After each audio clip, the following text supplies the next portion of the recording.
So the first presentation we will have is a presentation made by Sudhir, which will describe briefly what could be the different way to express the mitigation targets and the way also to the approach to estimate the number related to this target. So after Sudhir's presentation, we will have another presentation by Jørgen on GHG inventories and projections. So how this kind of existing tool could be used for estimating also emission reduction. And then additional presentation on the GASMO model, which is a model which has been developed by Jørgen and could be one model that you could use to calculate your or estimate your emission reduction. So the first presentation is on mitigation contribution, different approach by Sudhir, who has 30 minutes for that. So maybe a bit less to leave opportunities. Yes, as these are more technical presentation, I think if there is technical questions in the middle which are essential, please interrupt. Otherwise, try to keep the questions for the end of the presentation. But if there is really something which is not understandable by you, please make the question. Hi everyone. This will be a follow-up on the first presentation where we talked about some of the key implications of the Lima decision. What I intend to do is I'm not going to get into the details of how to do these estimations, because that is what Jørgen, my colleague, is going to do to work with you on the rest of the day. But I will just introduce in terms of what could be different ways in which mitigation component could be expressed in the INDCs. And also I'll briefly touch upon the two aspects. One is what does it mean, progression beyond existing commitments, just to explain its implication, and then stop there.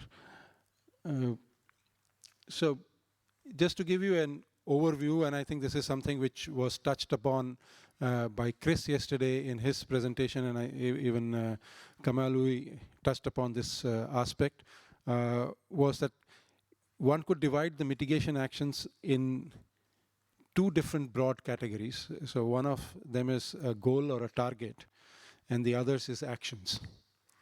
Now, the key difference in a goal or a target is that a goal or a target is a more aggregated expression of what countries plan to do in terms of addressing mitigation with a specific number, and I'll talk about it a little bit more.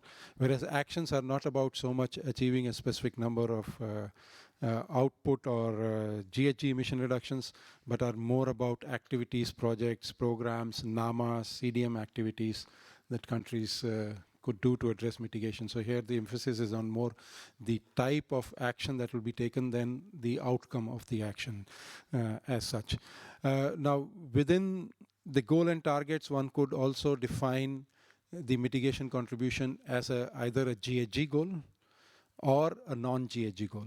So a GHG goal is where one defines, and most of the countries who have submitted their INDCs so far have defined their contributions in terms of GHG goal, either saying that they will achieve so much reduction below a base year, or expressing that they would achieve so much of reduction below a business as usual scenario or business as usual emission in a future year, and which happens to be either 2025 or 2030, depending on how countries plan to present their contribution. Whereas non-GHG goals are expressed as goals or targets for specific areas or focus areas. A very simple and a straightforward example is renewable energy, energy efficiency, forestry, where the goal could be expressed in terms of, you say, 10 megawatt of solar-based power, 20 megawatt of wind energy, or X hectares of area to be covered by forest, or a certain amount of reduction in terms of percentage of deforestation rate which is taking place in the country.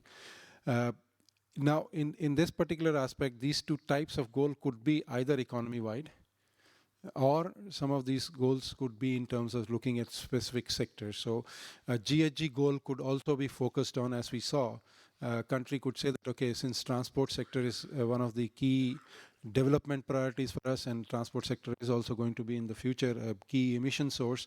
So our goal would be to reduce emissions by so much in the transport sector. Then household sector we saw was another major source of energy consumption, and one could say that, okay, our goal would be to reduce so much emission from energy consumption in the household sector. So it could be based on 3, 4, 5 different sectors put together instead of presenting an economy-wide goal for those actions. Actions, as I mentioned, could be either policies or projects, or so in terms of policies, policies such as carbon tax, or policies such as feed-in tariff to promote renewable energies, policies for establishing standards for building energy efficiency, or policies for establishing standard for efficiency, fuel use efficiency in transport sector. So those could be the types of policy or regulatory actions that countries could implement. So that would be one type of actions. The others would be more specific projects or programs. For example, creating railway infrastructure or establishing a certain number of railway lines to increase the load carriage on the railway infrastructure. Or it could be in terms of solid waste management, implementing solid waste management using landfill and landfill gas capture in X number of cities. So actions could be very specific where countrywide actions are taken, or it could be, for example, converting existing thermal power plant from single cycle to combined cycle to improve its efficiency. And this could be an action, specific action that could be taken. So these are the 3 broad categories in which countries could express their mitigation contribution. I think I've already talked about this. Just the point to highlight is that this is where the earlier question asked by our PNG colleagues, where do NAMAs fit in? So NAMAs could be actually the actions which countries could offer as their mitigation component under the actions and policies.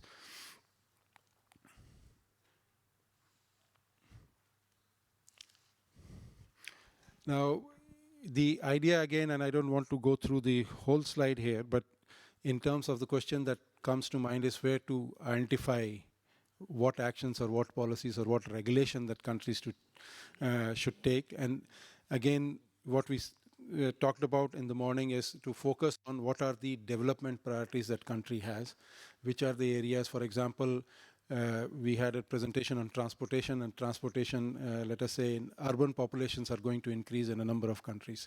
And addressing transportation need of the urban population is one of the developmental challenges. So that could be one area to identify, okay, what could be done to achieve that transportation needs within, and also at the same time reduce emissions from transportation. So an action of developing public transport infrastructure in urban areas could be an example, therefore, coming from the development needs of the country. So the focus is to look at development activities and actions and identify within those actions and activities that country has planned how emissions could be reduced. Then in this particular aspect, I mean, here in the actions, as we say, the key important point to remember is that the contribution by the country is not as what level of emission reduction a country would achieve, but it is about implementation of that action.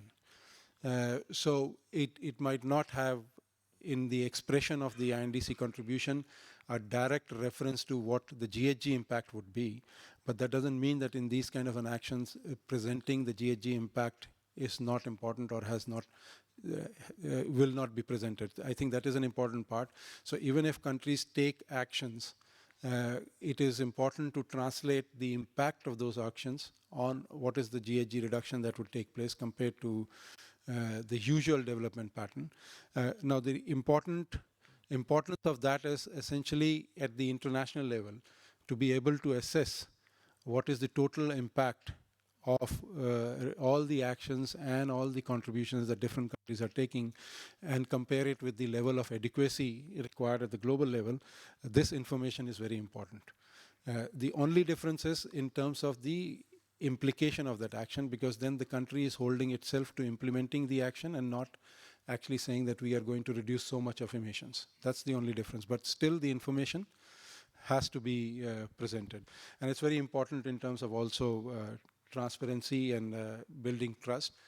Plus, for example, if I go back to the NAMA example, even in NAMAs, one of the key elements of presenting the impact in terms of GHG is to also attract international support, because international support, when provided, would also look at how much emission reduction does that support achieve. So this is an important aspect to remember, that even if it is expressed in terms of actions or policies or regulations, it would be best, or in fact, it would be in countries' own interest to present the impact of that in terms of GHG emission reductions.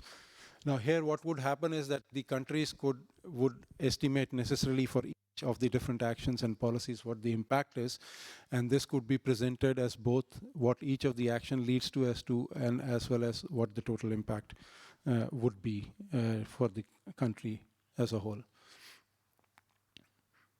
So this is just a small example. So suppose we have emissions growing from 2020 to 2030.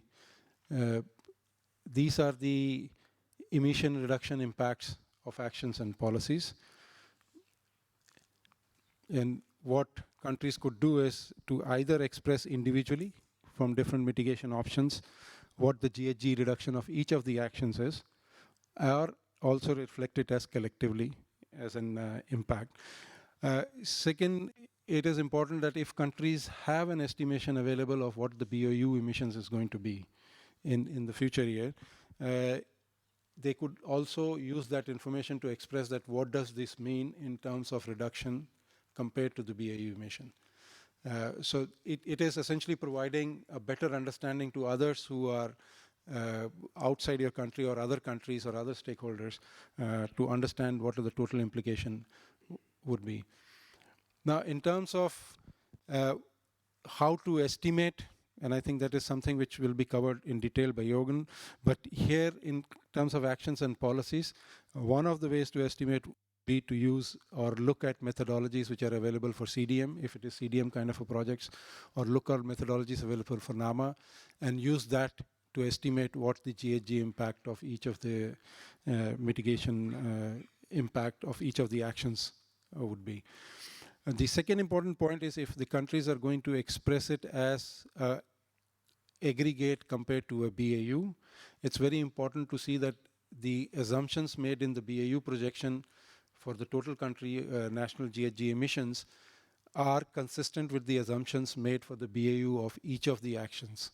Because otherwise you would be presenting numbers which are not compatible with each other. So it's very important if the assumptions has to be matched between the projection of the total BAU emissions of the national GHG emissions. So because a number of countries understand which are in the process of third national communication are actually making these projections as to what the BAU emissions would be. So same assumptions should also be reflected when estimating impacts of each of the actions and policies separately. So that's a very important point to remember. Now, I talked about goals and targets, and as I mentioned that these could be expressed in terms of purely 10 minutes, okay. I have a signal up. As to what the targets could be. So here are some examples of different expressions of countries in terms of renewable energy targets or energy efficiency targets or forestry targets. So the countries could also express these goals in a non-GHG term. Again, the key difference being compared to the GHG, what country is committing is to make sure that they will implement X number of hectares for forestation or create X megawatt capacity of renewable energy, and they are not committing to reduce by a certain amount. But that doesn't mean, again, repeating the same thing. They still have to quantify it in terms of what the impacts would be. Now, I guess I will just briefly mention this. If you look at the Ethiopian INDC, what they have done is they have looked at their sectors, and in the sectors they have identified what their development needs are, and within those they have identified what are the actions that can meet their development needs along with reducing emissions, and then they have presented those actions. Similarly, in Morocco's case, as mentioned by Denny in the morning, they have presented specific actions. So countries could purely limit themselves to saying, okay, these are our non-GHG targets in terms of purely as actions, not taking the next step of expressing them as a target in terms of the GHG emission reductions. Now, coming to the goal in terms of GHG emission targets, there are different ways in which the GHG emission target goals could be represented. It could be represented as an increase or decrease compared to a historic base year. When we talk about a historic base year, 2005, 1990 is the most commonly talked about base year in case of developed countries. 2005 is another historic year which is used by US to express as targets. So countries could use a historic base year to express what is going to be their future emission compared to a historic base year. Now, in most of the countries, since they are developing countries in this room, their emissions are going to grow in context of their own development. These targets could be expressed in terms of limitation in increase over a base year. So, for example, in the Kyoto targets, the Australia's target was to limit the increase of its emission to 108% of 1990 emissions by 2012-2013. So similarly, a country could express it in that particular sense. I think I have a small diagram here. So I'll just quickly go through it. So if you look at this, the bar, so this is going to be the baseline projected emissions in the yellow, and the emission reductions that would be achieved in terms of mitigation options is on the top. So the country could either express it as a reduction from the BAU, saying that this is the reduction, or it could also express it saying that compared to the base year emissions, our emissions in the target year of 2030 would be X% above the base year. I will skip that. Jørgen will cover it. The second option to present it is, as I mentioned already, is rather than presenting it as a compared to the base year of what the increase or decrease would be, is to express it compared to a BAU emissions. Now, the key difference between the two is that in case of the first base year, historic base year, the level of flexibility that a country has is very limited because the base year emissions are known with a high level of certainty. So therefore, your target year emissions also would be defined with a high level of certainty.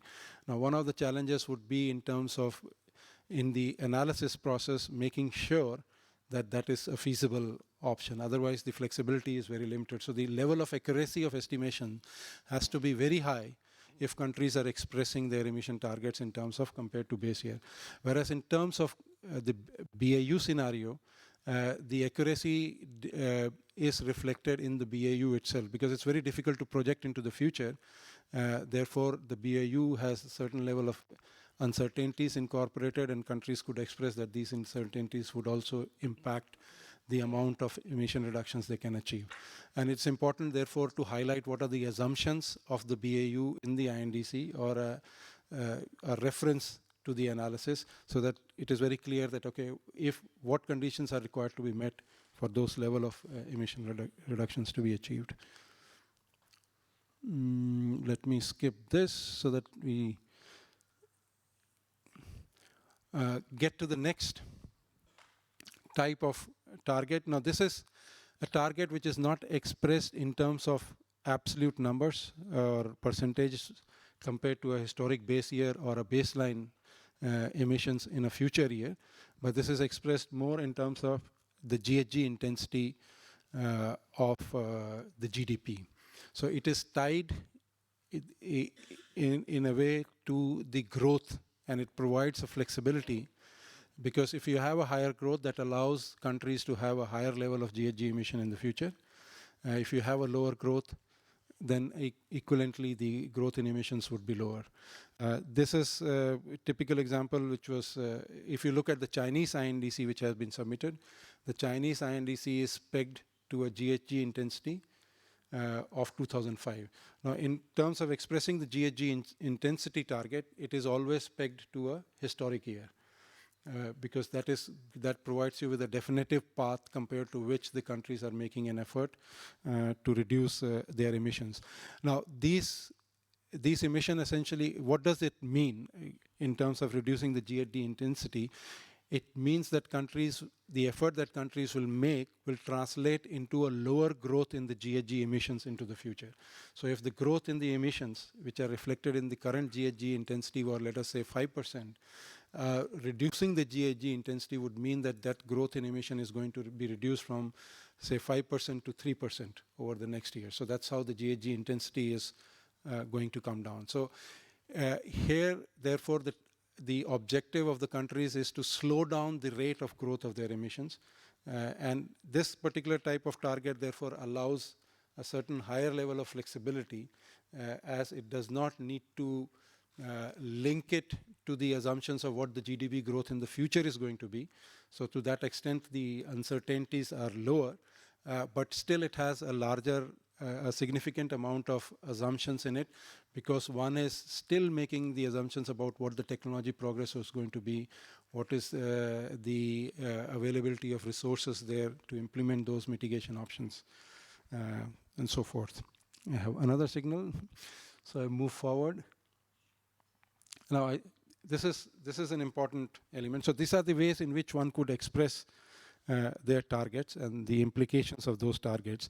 One of the questions that often would come up is that how to define what is the unconditional contribution of countries, and in most of the cases in this room, there might not be unconditional contribution, but it is good to understand the logic, and it is also good to use that in terms of framing why a certain of target was expressed in a conditional or unconditional.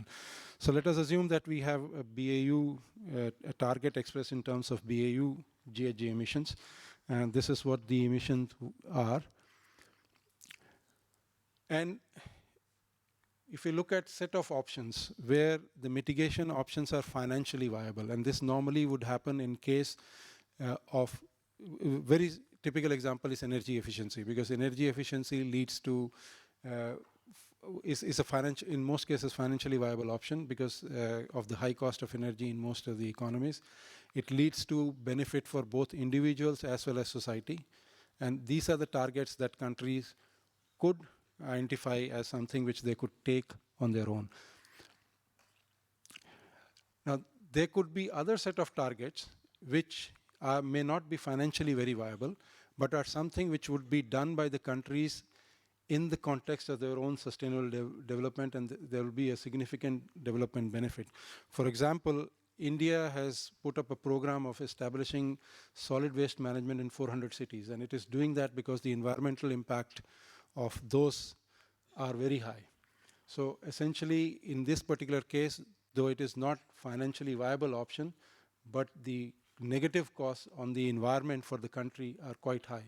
So country would, in any case, be undertaking these actions irrespective of whether they undertake climate change related actions or not. And these actions are going to lead to mitigation reduction. So this is, again, another set of options that country could present, depending on their capability and state of development, as contributions from their own side, which are unconditional contribution. What is important to highlight here is that unconditional contributions do not mean that countries will not need support in implementing those actions. No, but the support would be of very different nature. The support would be in terms of technical assistance, one, possibly, and in the sense countries might require, let us say, if a country is doing building energy efficiency, country might request technical assistance for helping develop standards and process and procedures to implement those standards. So it is more an expertise which is requested rather than finances. I talked about solid waste management in India, where the country might not need any technical assistance, but country might be short of funds to invest in these projects. And it might ask for international loans to be provided to help it achieve those targets. So these are standard commercial loans or at an international level. So there could still be a certain assistance requested, but this would be more in terms of facilitating those actions than actually meeting the incremental cost. And then the third element is the supported contributions, and this is where the sustainable developments immediately are not that high. Financially, it is not viable, and countries could be requesting, in this particular case, grants or financial resources that can subsidize implementation of those options. So this is where the net benefit to the society within the countries is negative, and therefore countries might not find that political will which is available in the country to be able to implement those actions. Just one last point on that. The key element of the question would be that what is the level of ambition countries could show in looking at the total aggregate of this.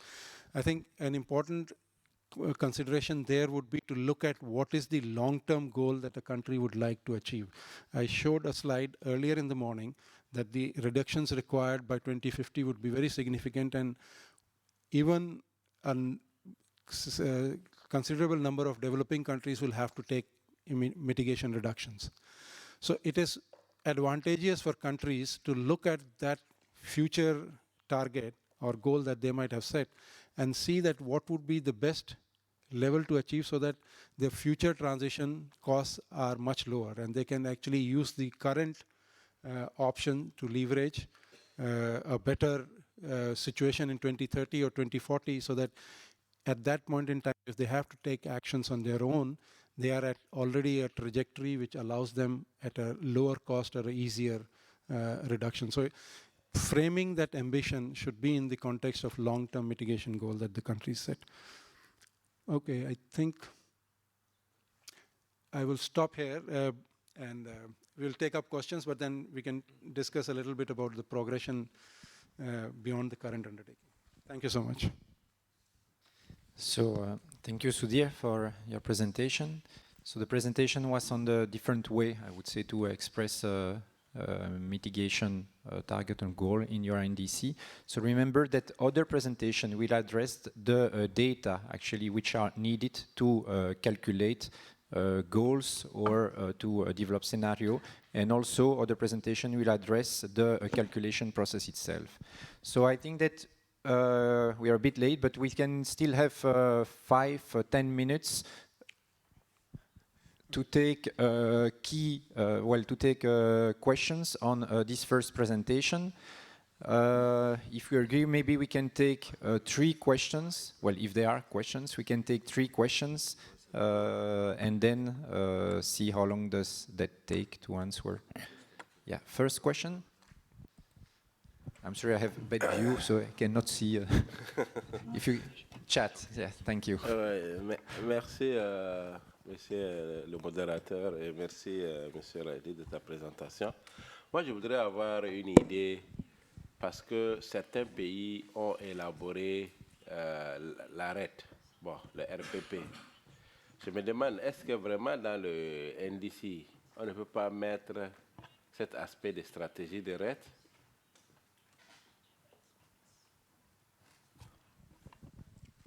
Okay, so maybe we can take 3 questions. You have something to write, or you remember them, or so another questions, please. Yes, Guinea-Bissau, if I'm right. Thank you. I would just to request Mr.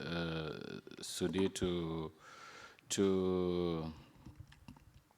recall what is the objective of greenhouse gas reduction by intensity. Okay. And third question. Yes, Papouasie, Nouvelle-Guinée. Thank you.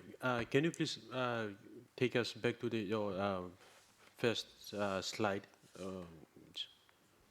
I have a question or comments there. Yeah.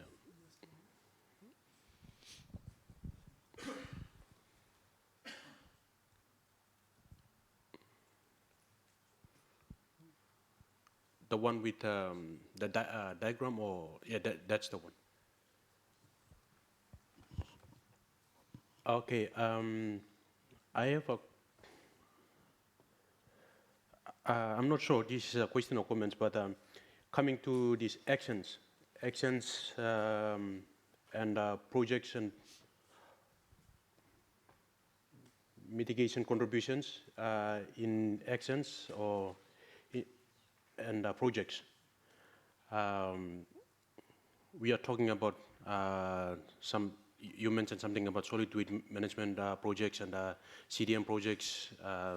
Let's say some solar farming projects or etc. Is there any some kind of funding schemes or anything sort of available in the long run? Because if we want to establish, most of us in the developing countries, we may have some policies there, but we'll be needing a technical assistance and funding as well to really implement these projects. In the long run, we'll be needing some funding. We'll be needing some technical assistance to do the actual implementation of these projects in terms in INDC or in greenhouse gas inventory or BUR or TNC or ISNC, whatever. Yeah, thank you. So please.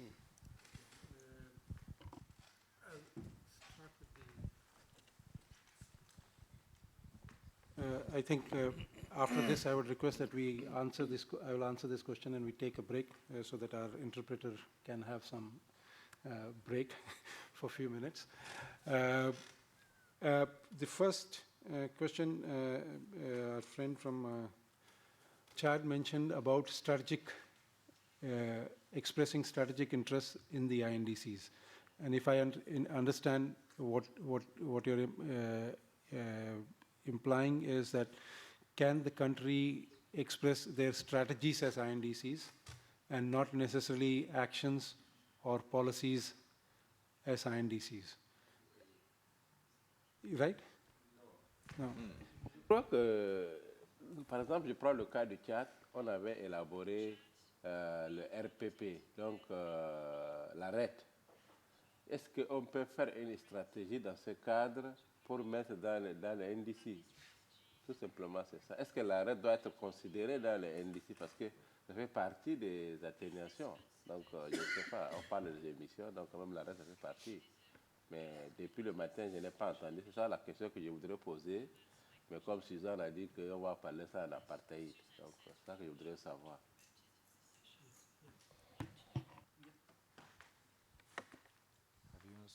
Yeah. Thanks for that clarification. Yes, definitely. Countries can express or include reference and present their strategies in specific sectors as a part of their INDCs. They could further, and it would be beneficial for the countries to explain that in implementing. We don't have a translation. Okay, let me answer the. No, we have the translation, I think.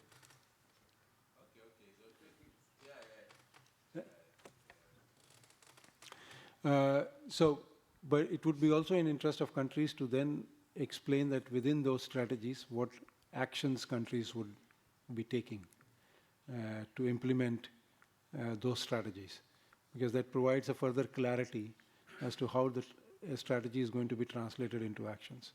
So definitely, as we mentioned in all the presentations since morning, INDC should be anchored in existing climate change programs or climate change strategies or sectoral strategies that also reduce GHG emissions should be the reference point to start from.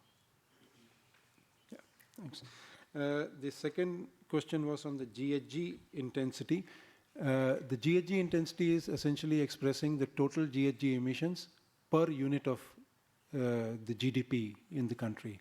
The idea is to see that how can the growth in different sectors be achieved either by reducing consumption of energy or by substituting fossil-based energy by renewable energy, or in other industrial processes or other sectors of emitting sources, how the emissions can be reduced.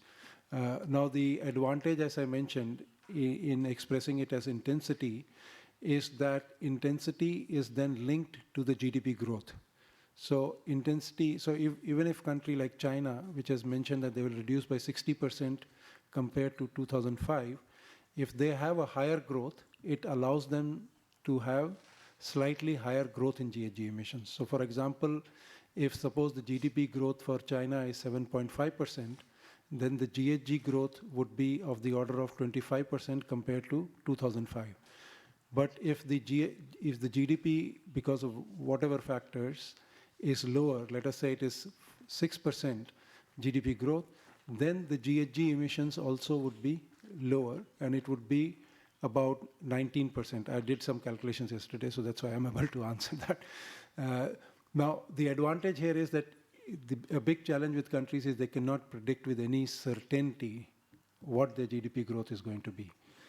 So it allows for a possibility if countries experience a higher growth of GHG emissions, they can still manage to achieve their target.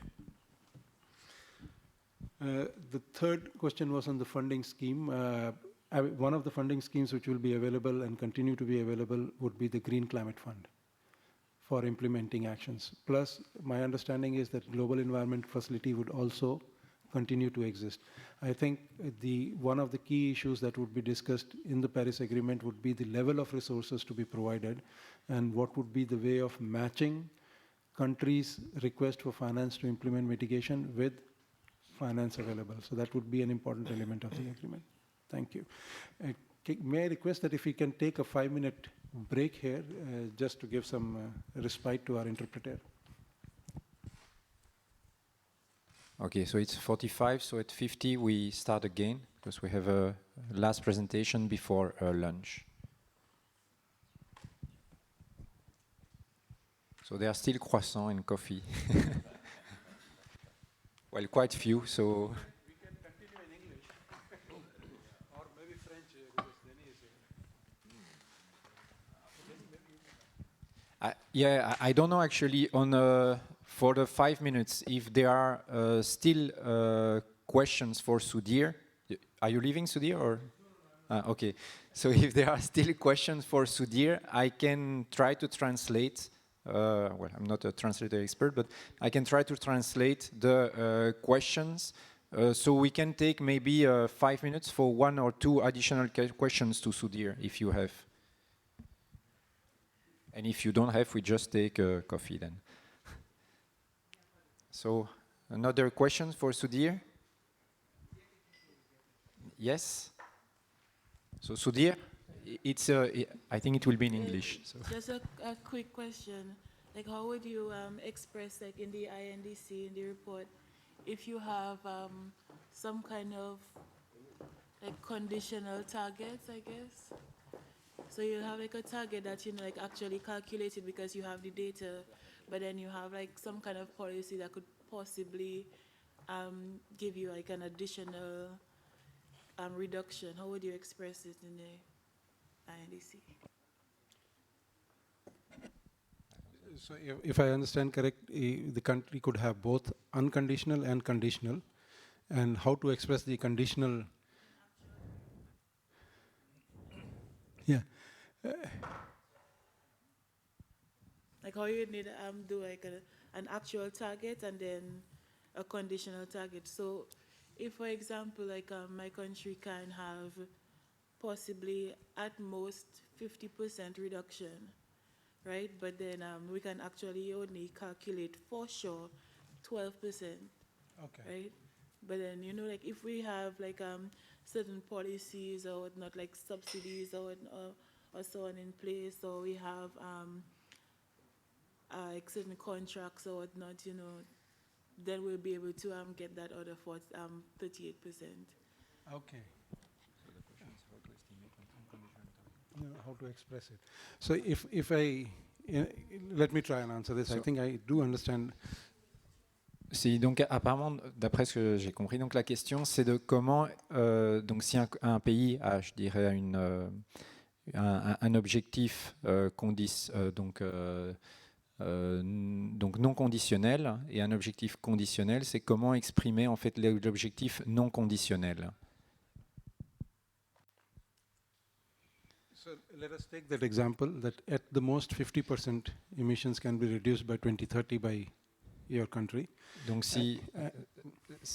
on va prendre l'exemple donc de si le pays a 50% donc de réduction d'émissions d'ici 2020, 2030.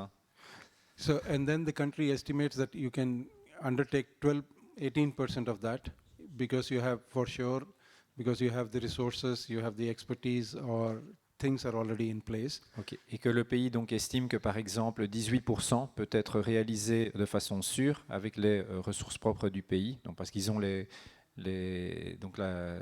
nécessités techniques, financières, etc. In that case, the country could express 18% at its unconditional contribution.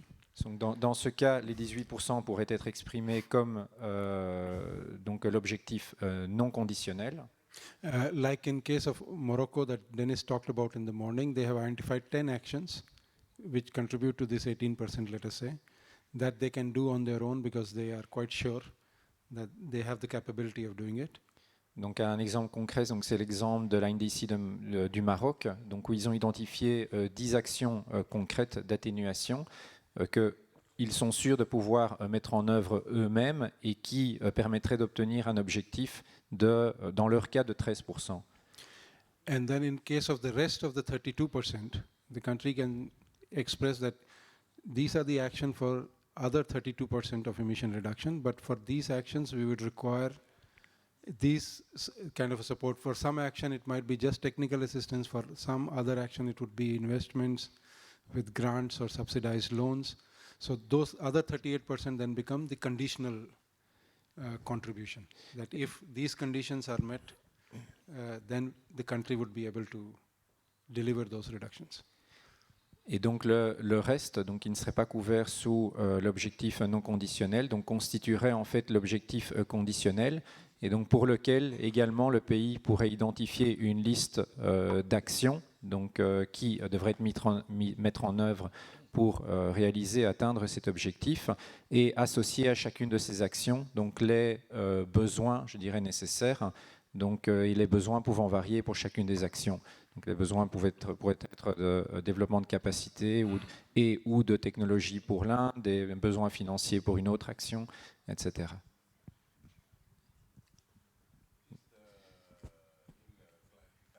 Donc, last clarification.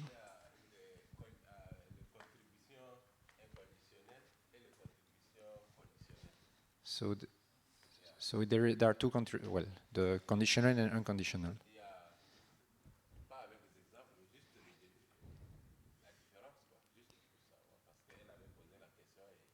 Ok. So vous voulez qu'il explique donc sans exemple la différence. Ok. So if you can briefly explain again without example the clear difference between conditional and unconditional targets. Okay. So I will start with the unconditional target. So il va commencer avec l'objectif non conditionnel. And the unconditional target is the maximum effort that a country can make in reducing emissions, for which they do not need any financial support. Clearly, they might still need they could still ask for technical assistance to help in drafting rules or policies, but they do not need any financial support in terms of subsidized loans or grants to implement those actions. Donc là, non conditionnel, donc c'est l'objectif maximum que peut atteindre un pays sans avoir, donc sur base de ses ressources propres, sans avoir besoin d'un support financier donc pour atteindre cet objectif.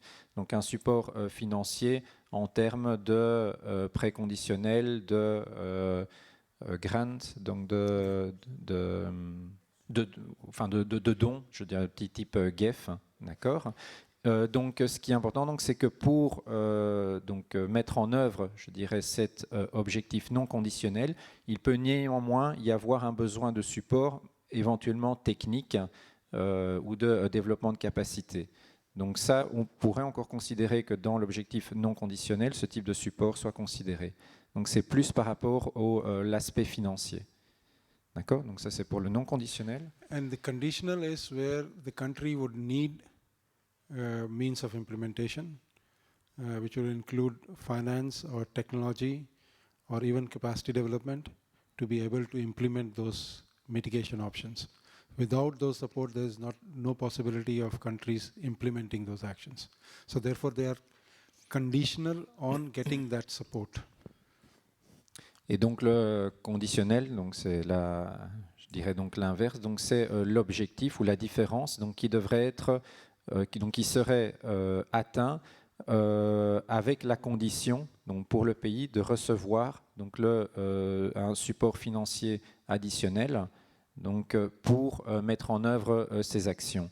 Donc, le support peut également, et donc c'est là un peu peut-être la confusion, donc également peut être exprimé en termes de besoins technologiques ou en termes, par exemple, de besoins de développement de capacité. D'accord ? Mais généralement, pour la majorité des pays, je dirais la composante principale, en fait, est l'aspect financier, entre la différence de conditionnel et non conditionnel.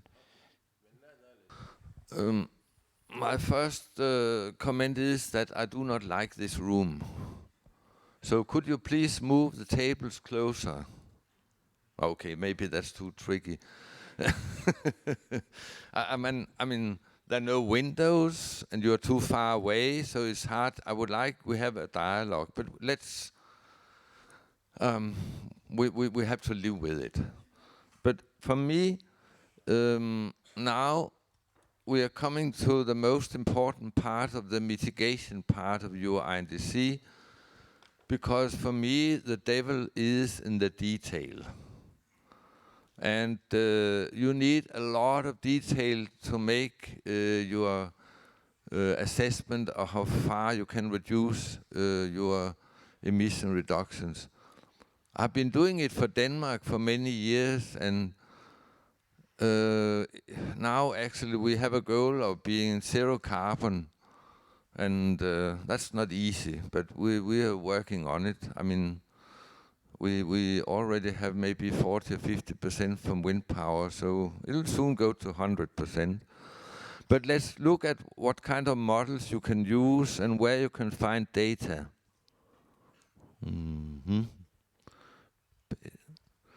A very popular model is the LEAP model, made by our friends in Boston in the Stockholm Environmental Institute.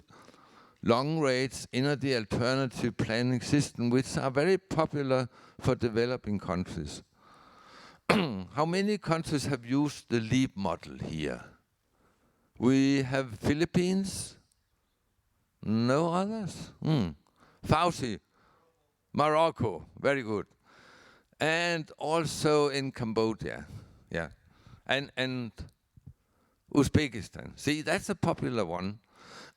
but it's not an easy one, you agree? You have to put your country into pieces in different sectors, and in the household sector you have to split into, let's say, rural and urban. You have to split between rich and poor and whatever, many levels. And then you come down to the stoves. You have to include all kind of stoves, whatever kind of way you make food. And then you project all these details until 2030, and then you add them together again. Did you manage to make a cost curve from LEAP? I mean, the old days it was not so easy, but you could still make a cost curve now. I think it's possible, but not so easy. we tried to use it in the Maldives. I spent 3 years over there. It was very fast exercise, but we had a small problem. I worked with 3 different ministers of environment. There was some political changes all the time. So, but we couldn't use the LEAP model there because you have a country where you have 300 different islands which are not grid connected. And then it gets very difficult. But LEAP is an interesting system, and you can use it and download it free of charge. Then, what happens now? Nothing happens. Here. Then you have a more advanced one, Markal. It's a linear optimization model. You make a drawing of your whole system again with all different technologies included in all sectors and all energy forms. You put in the cost of all the technologies, and then you run it. I remember this was developed by IEA, and we had another model called EFOM developed by European Community. And I remember in the old days, I was using it out at Risø. I had to use our big computer the whole night to optimize this huge matrix. And then it was choosing the cheapest option. And then, for example, it liked, because the cost we had put in for nuclear power was too low. So I got a result where we had 100% nuclear power, and I didn't like it. So I put a lower bound or an upper bound of the technologies, and then after many of these exercises, I ended with something looking like a simulation model. So I dropped that idea. But it's interesting. Then you have some advanced non-linear equilibrium model made at Argonne National Laboratory, which a few countries have been using. And then COMAP, I think the Philippines used it. Isn't that right? Yeah, it's made by Lauren Berkeley Laboratory in the US, and it's mostly to look at the forestry sector and land use sector. There's a lot of detail in that if you're interested.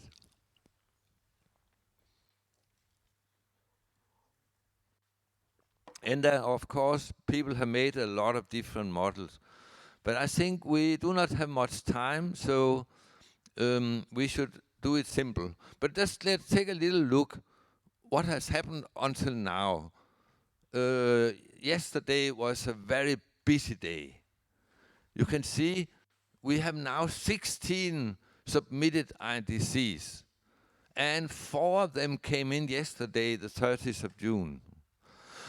Serbia, Iceland, even China, South Korea. And you can see, as Sudhir described, they are different. Just as we have the 3 models there. We have the European model, which was one of the first, and it will reduce % of the emission in the base year 1990. And of course, Switzerland followed that because they're very close to EU. Norway do the same. Switzerland even promised 50%, but they also write they want to use the carbon market. Then we just had Iceland again. They copy European Union with 40%. And then we have some countries like Mexico.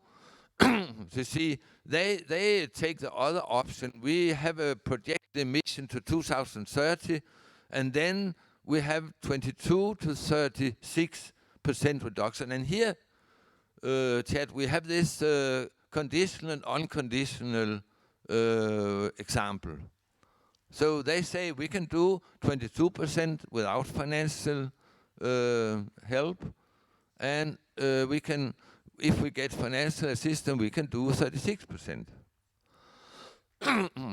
The same we have for US. They say we can do 26 and maybe 28, but this is not conditional, unconditional. It's more, well, they're not totally certain how much they can do. And they only promise until 2025. And the same Gabon promised 50%, and it should be 2030, the base year.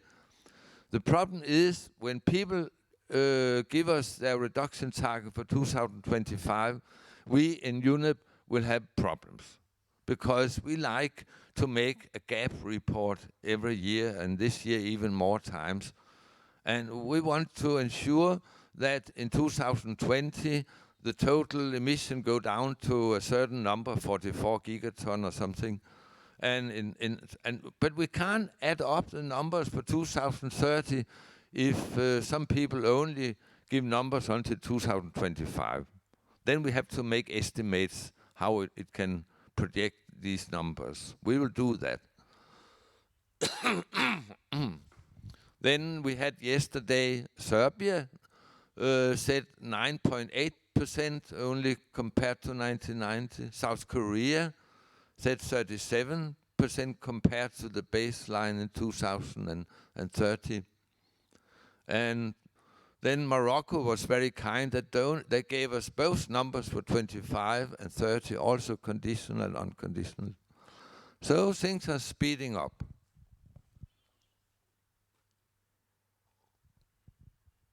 So we have both developed countries and developing countries coming in. We hope we get everybody. If we look at the countries in this workshop, how is the emissions actually? I put some pipeline on the internet, also something called Pledge INDC pipeline. I have numbers for all the countries. And we can see we have some differences in the emissions from the countries. For some countries, we have without LULUCF, without forestry, we have a positive number. Sorry. But when we include forestry, we have negative numbers. And then we have to find a way of solving this problem. We can't say that you reduce a negative number by 50%. That won't make sense. So there's a way to handle this. We can also see that you are very different. If we say in the second column, how many national communications have you made? Benin has made 2, and Mauritania had made 3. And you can also see which year your latest inventory are from. I think Mauritania is all up to 2010, while Cambodia is only 94, or maybe you have later data now. But they're very different, but doesn't matter. As one country, Namibia, have even sent in a biannual update report, and many countries have done technical need assessment and so on. But there's a lot of information there we can build on, and that's the easy way to make your INDC.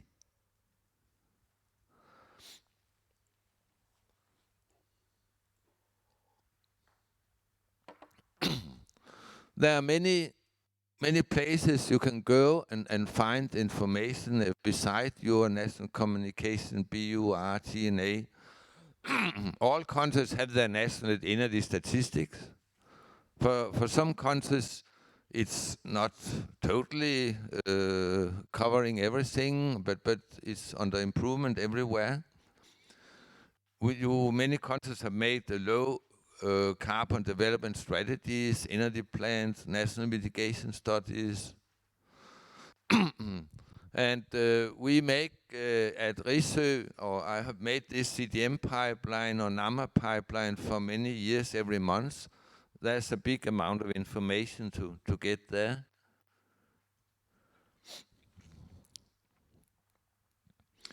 This is just same as I said before.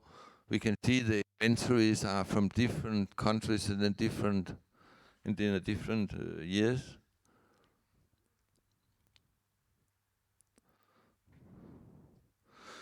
We have made the CDM pipeline every month. Now, you know, this was when you made the CDM project in your countries, you calculated the reduction, and Denmark and other developed countries could buy your emission reductions by paying maybe 10 euro per ton.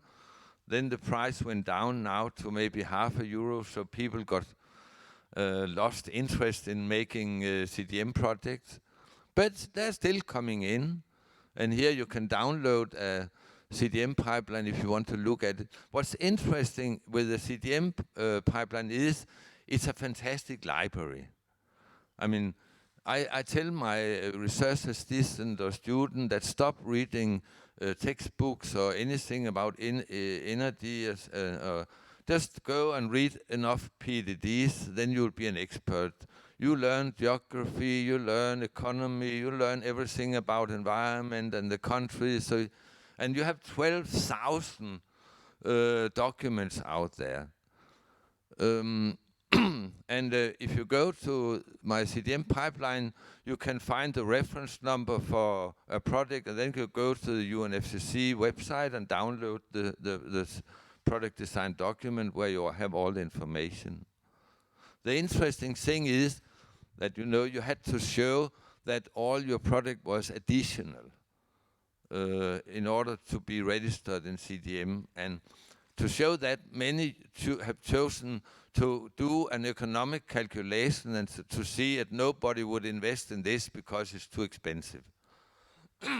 And these projects are very interesting because then you have also in the PDD, the project design document, information of your this kind of project. What is the investment cost? What is the fuel use?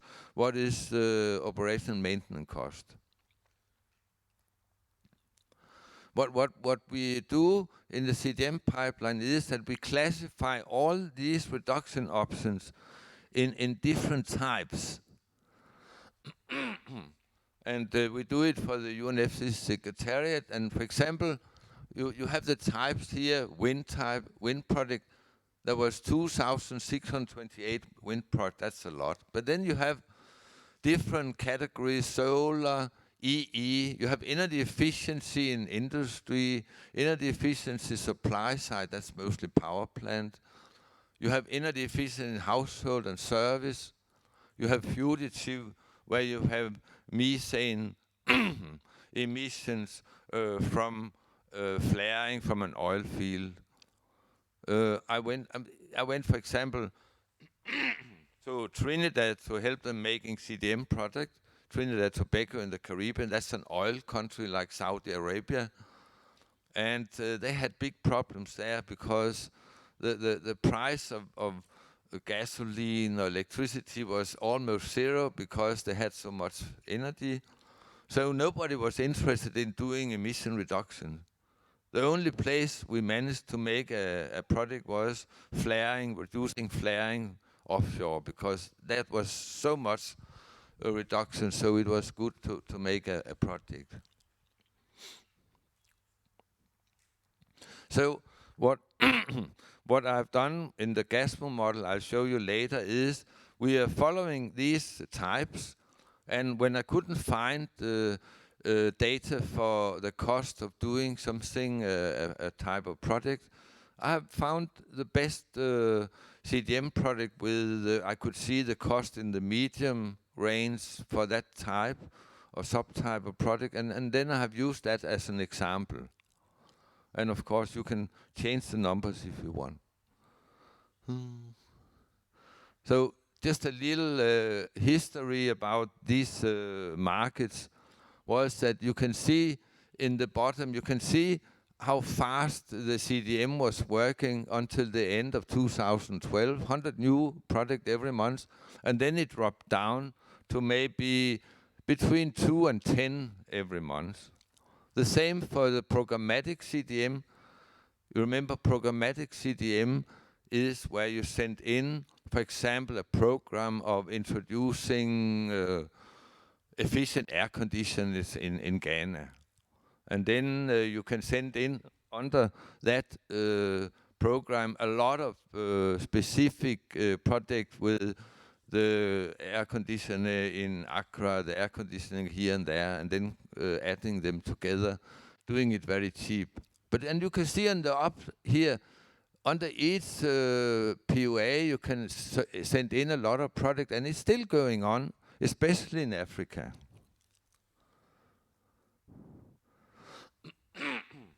And then there was a question before, how can you get finance to your reductions, your reduction project?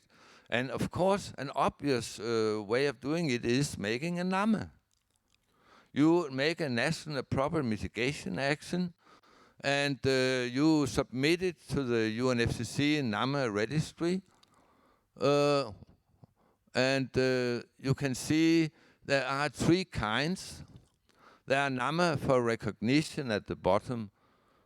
I had a friend from Chile, from the Minister of Economy, that came over. They wanted to make a NAMA. They made it some public-private partnership, which they have been doing for years and increasing. So basically, they didn't want finance support for it at all. They just wanted to be recognized. They were doing a lot. And then you can ask for support in 2 ways. You can ask for support for making a NAMA and preparing a NAMA. And then somebody will can fund that. And then later on, you can ask for support for implementation of the NAMA. And how has that been working? It has been working for some years. And we also have a NAMA pipeline where you can download a similar spreadsheet as for CDM, where you have the 94 NAMAs. There are now 94 NAMAs. Let's see, what do we have from Africa? Ethiopia, Namibia. I was very happy to see the first NAMA for Namibia 3 days ago. Yeah. And it was a very strong NAMA. It was a NAMA where they wanted to install renewable energy to supply electricity to all the people who don't have electricity at the moment. A very sustainable NAMA.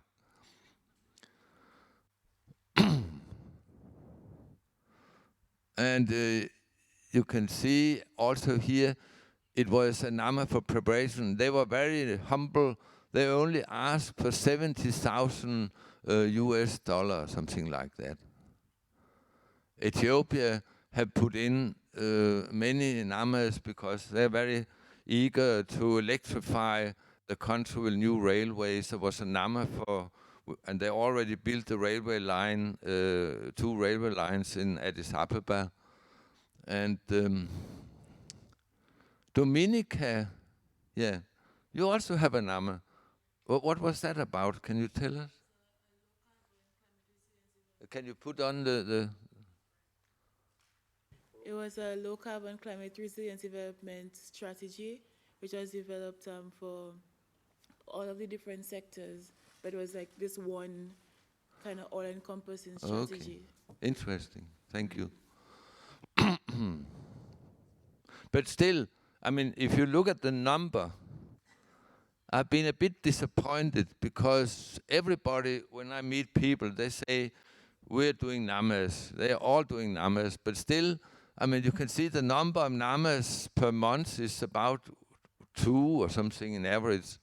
And actually, there are more CDM products per month than that, but still, it's moving. And you can see the different sectors. There's a lot in energy efficiency and demand, and in transport, and that's nice because we didn't have many transport CDM products. But you can see still the funding being the NAMA facility. Well, now it has changed. The NAMA facility has head office in Berlin. The UK government, Germany, but now also Denmark and EU have put money in it. And there you can ask for funding for your NAMA, and they have already given $64 million. And actually, there's a similar Danish initiative.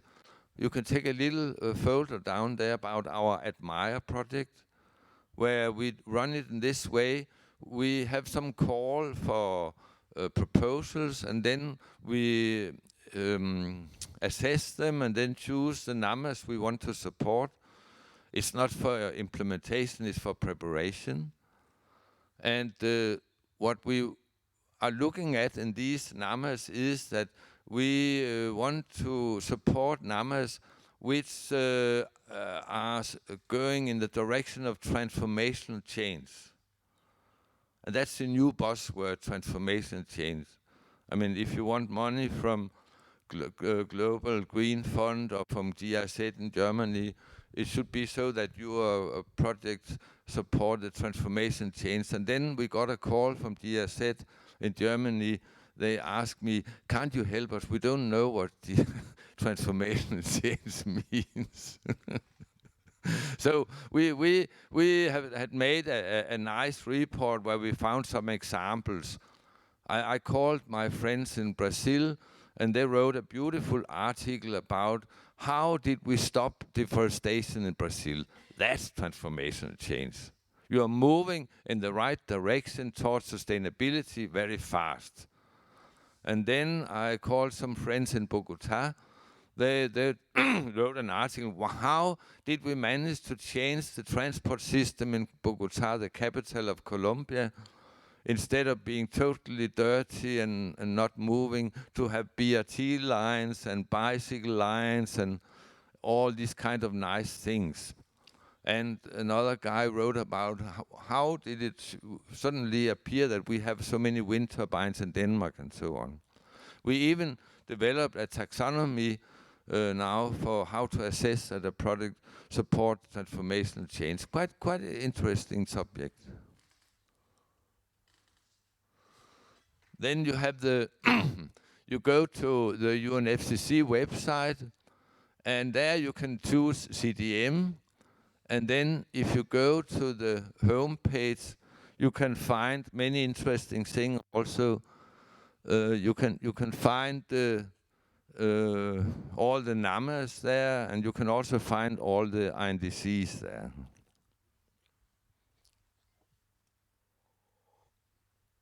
I basically spend all my life on that website because there's new things every day, new CDM project, or new numbers, or new INDCs, or something. Then, if you need some more data, you know, REN 21, you have the link there. They do many interesting studies and reports about renewable energy, all kinds of renewable energy. Yeah, that's what I have here. Yes.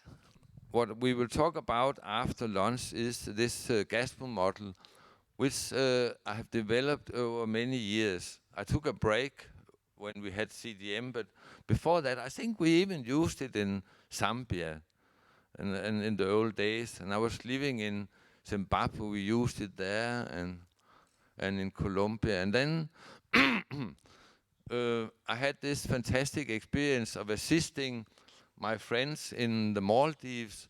They wanted to make a low-carbon development strategy. You know, if you participated in the fantastic COP meeting in Copenhagen in 2009, you could see our dear Prime Minister, which now are elected again to be Prime Minister, he had problems the last night because he couldn't get people to agree on anything. And the atmosphere went down and down. Somebody said, maybe we can use this Copenhagen Accord where people propose some reduction in 2020. But it went down, and then just before we had a total disaster, Mr. Nasheed, the president of Maldives, stood up and said, support the Copenhagen Accord. That's the only thing we have. We know it's not a top-down methodology. Each country has just proposed some reduction bottom-up. That's the best we can have. Please do it. And people did. They supported the Copenhagen Accord. The atmosphere went up again, and he saved my prime minister. So my prime minister got so happy, he went to Najib and said, we will help you making your low-carbon development strategy. So I was sent over there. Now, we use this GASMO tool there in a special version because the Maldives is a fascinating place. You had some description from Manhood about it, but you know, you have somehow two different countries. The one country run by the government where it's inhabited island, maybe 100 or more, 200, yeah. And then you have the other half, which are resorts where tourists come, and it's so expensive now, it's mainly Chinese who can afford it. And they stay there for thousands of dollars per day, and emit a lot of CO2. And they are different structured. So what we did there is first we tried to make an inventory, a base year. We took 2009. Maldives had good data from electricity system because they have Stelco, their utility, and we could get a good inventory for the base year. But the problem was these hundreds resorts. About, yeah. They have never told the energy agency how much fuel they were using. So we had a survey of maybe 15 resorts, and then I updated it to cover all the resorts. I mean, that's the best you have. You need some data. And I think that you are improving. They have to report in the future, the resorts, I think. So I guess you have the same problem in your countries, that you need to make some proxy. You can always make a number, but it should be something which are realistic. You know, when you sit and work in it, at the end point you get a feeling it's right, and then you discuss it with all your colleagues, and at the end you think, okay, we can use that. And then, then we had to project it. Then these resorts, yeah, then we went to the Ministry of Tourism. They had a plan, well, maybe 6% growth in tourism every year, and other people said 10%. So you have to find a way to choose the best number. And for the other one, we finally agreed about how the development would be until 2020. So we could see that the emissions, total emission from Maldives went up from 1 million ton until 2 million ton. But now the problem was that Mr. Najib in Copenhagen has said that he would be carbon neutral because it sounded good. But now we started, and when you start reducing your emission, you learn how damn difficult it is. And we worked, and we couldn't get reduction more than 40%. Because, I mean, these tourists has to go by boat out there. They will fly out to the resorts, and there's a lot of emission which are damn difficult. We could do many things, and it was very nice for me to have the expert from the energy agency when we did it. For example, when we took the option of efficient street lights. I mean, you need to know how many street lights there are. So I asked my friends, yeah, there are 200 in Male, there are 154 here, we have 30 there, and then, 455, that's good, then we can use that number. What do we want to do? Yeah, we want to change them from this kind of lamp to another kind. So you need all these kind of details. And then then, you know, the way they handled waste there is that they have islands for everything. They also had a waste island, Tilafushi. I went out there. It's a fantastic place. They get the municipal waste from the whole country. And then they burn it in small piles.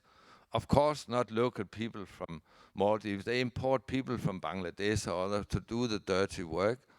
And they burn it, and it's nice, smoky thing. They have sorted the plastic bottles first. Now the problem was that this waste island is close to the capital. And that means they have a lot of smoke from this island. So they said, let's stop this burning. But then, you know, instead of smoke, they got a lot of flies. So there was an attack on the capital. So they started burning it again. And we solved that now because one of the options there is a beautiful incineration plant at Tilafushi, where 4 megawatt, where you burn all the waste, you have no pollution, no problem, and then the only thing you need is an interconnection with a power line to the capital. So they also have a nice green power.